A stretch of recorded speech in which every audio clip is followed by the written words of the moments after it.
So you hit this like this unbelievable ride with MTV, Yeah, right? yeah. And then you parlayed that into a career like in the movies. Yes. And, so tell me about the whole scary movie thing. Okay, so We that started there. Let's go. Yeah, there. yeah. So I remember I when MTV when that job, I remember one day they called me at MTV and they said we're firing everyone, and they fired all of us, like all the VJs at once except for like one of them.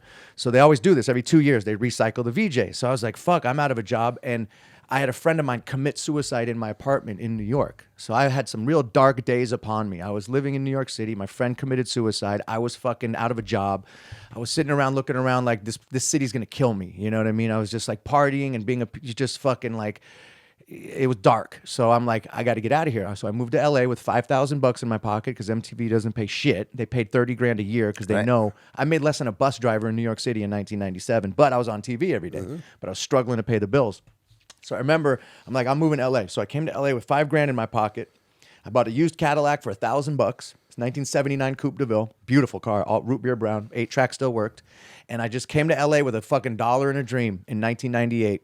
And I just started booking everything because I was just on MTV, like in everyone's memory. This is before the internet. So everyone's like, oh, the MTV guy, let's put him on TV. And I just started booking everything. So a few years later, I go into audition for Scary Movie 3 and I fucking booked it. It's just like a lottery, man. Look, it's a numbers game. You go into enough auditions, you're going to book something. So I went in for Scary Movie 3 and booked it.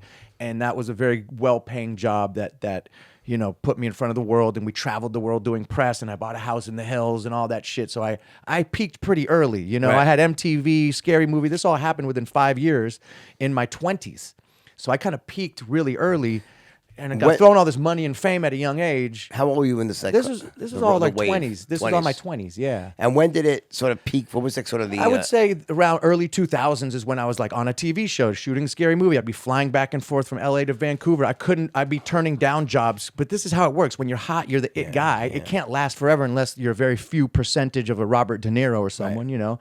And I don't claim to be some great actor. I was just, again, a lucky motherfucker. Like, I'm not an actor. I'm just an entertainer. Like, I got lucky. So, like Leo's been famous forever. Well, he's a great actor. He's been an actor since he was a kid. You know, he's the real deal. I'm nothing close to that. I'm an entertainer and a comedian, and I just do silly shit, and I like to make people laugh. So, yeah. So basically, I just got thrown all this fucking money and fame at a young age, and it's enough to fuck you up. Like I'm surprised I made it out with. I think I have a level head. I might be completely crazy, and I just don't know it.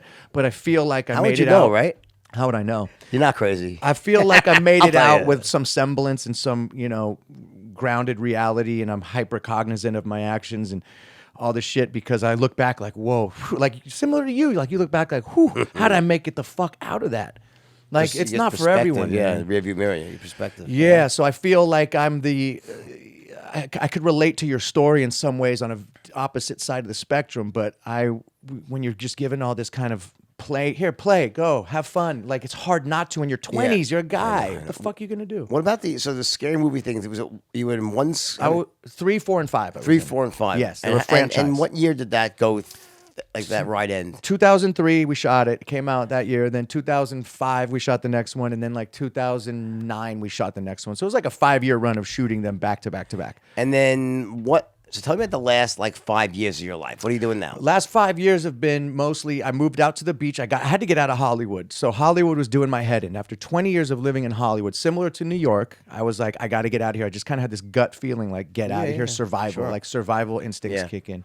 So after 20 years in Hollywood, or maybe 18 years, I'm like, dude, you got to get out of Hollywood, the TMZ, the 30-mile zone. You know that TMZ stands for 30-mile zone? I never knew that. I didn't know that. I just learned that. Really? So the TMZ means 30-mile zone. That's where all the Hollywood action happens. So I'm like, I got to get out of the TMZ, but I don't want to quit the business. So I'm like, let me move out to the beach, downsize, sold my house, got rid of the Porsche, got a Prius and an apartment, and made myself downsize and lose all the material shit. Where? Which beach? I got an apartment in Santa Monica on the beach, like you. I live on the water.